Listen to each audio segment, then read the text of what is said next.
एक चतुर पुलिस और एक कंजूस चोर। विराजपुर नामक गांव में रॉकी नाम का एक चोर हुआ करता था। वो बहुत बड़ा निकम्मा था और कंजूस भी था। छोटे मोटे सारे चीजें चोरिया करता था। जेब में 10 रुपए दिखे तो भी उन्हें चुराता था।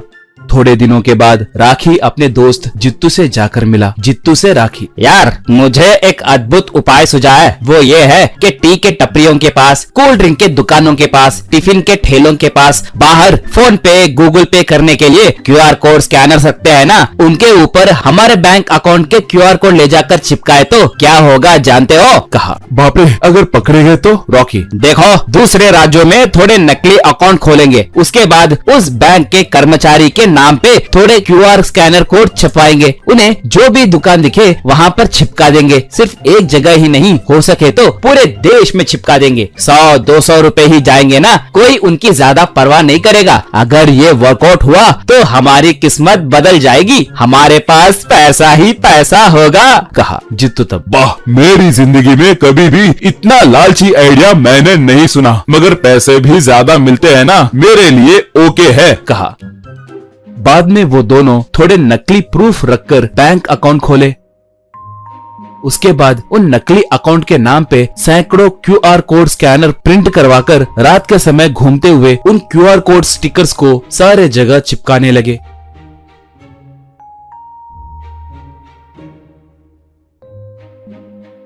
उसके बाद सुबह सुबह उन दुकानों के पास जाकर जैसे उन्हें कुछ पता न हो वैसे खड़ा हो जाते थे। दुकान को आकर टी पिए लोग, टिफिन खाए लोग उस क्यूआर कोड स्कैनर को पैसे पेमेंट करते। दुकान वाले उसके अकाउंट में पैसे नहीं गिरे कहकर बोलते तो दोनों झगड़ने लगते। ये देखकर रॉकी जित्तू खूब हंसने लगते।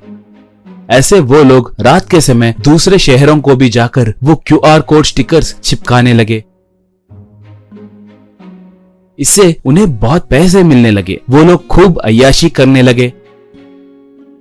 ऐसे उनकी जिंदगी भी बदल गई। वो दोनों अब कारों में घूमने लगे।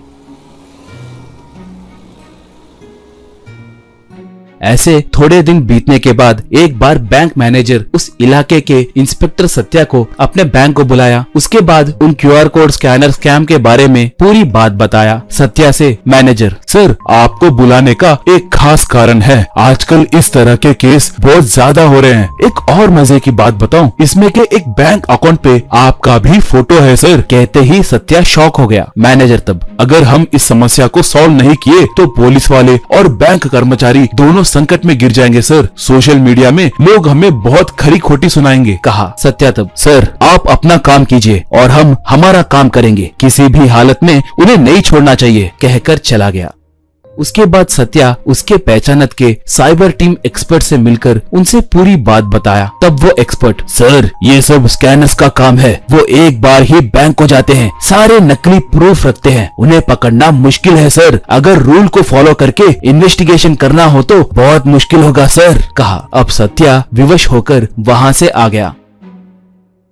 उस दिन अपने असिस्टेंट मंजू के मोबाइल फोन को लेकर जित्तू वालों को फोन पे ऐप से, मैंने आपका हुनर देखा है, बहुत अद्भुत है, हमारे पास करोड़ों रुपए कमाने का एक आइडिया है, अगर हम एक बार मिले तो हम इस पूरे देश के अमीर आदमी बन सकते हैं, कहकर एक मैसेज किया। उसके बाद एक लड़की की तस्वीर का लिंक भेजा, मोबाइल नंबर भी भेजा। जित्तू एक कॉफी के दुकान में मैसेज को देखकर रॉकी से ये बात बताया। रॉकी तब, यार संभल कर रहना, कभी कभी ये पुलिस वालों का जाल भी हो सकता है। कहा। तो वो क्या करना है कहकर सोचने लगे। उसके बाद सत्या से असिस्टेंट मंजू, आप भी ना सर, वो बहुत शातिर चोर होंगी सर, सिर्फ एक मैसेज को रिएक्ट होंगी क्या? बोली। सत्या तब, देखो मंजू, लालच के हदें पार करे तो ही कोई ऐसे बेकार 100-200 रुपयों का काम करता है। इसने किया तो ये जरूर साधारण इंसान तो नहीं होगा, इसलिए मैंने तुम्हारा तस्वीर भेजा। अगर वो लाल टपकने वाला हो तो कम से कम लड़की के फोटो को देखकर तो भी हमसे बात करेगा। उतना ही नहीं, कल कॉफी के दुकान में तुम्हें ही उसे पकड़ना है। यूँ कहने लगा तो राखी के मोबाइल में से एक मैसेज रिप्लाई आया। उस मैसेज को देखकर सत्या, ये देखो बकरा फंस गया, कॉफी शॉप को नहीं इस गांव के बाहर मौजूद आम के बगीचे में मिलेगा कह रहा है, चलेंगे क्या? कहा। मंजू मुस्कुराई। अगले दिन प्लान के मुताबिक मंजू जाकर आम के बगीचे में इंतजार करने लगी। वहाँ पर जित्तू और रॉकी एक कीमती कार में आए। मंजू को देखकर वो दोनों बहुत खुश होने लगे। उन दोनों को देखकर मंजू एक रिवॉल्वर निकालकर निशाना साधी। बस वो दोनों एकदम से दंग हो गए। पुलिस वाले उन्हें घेर कर अरेस्ट करके ले गए और खूब मारे।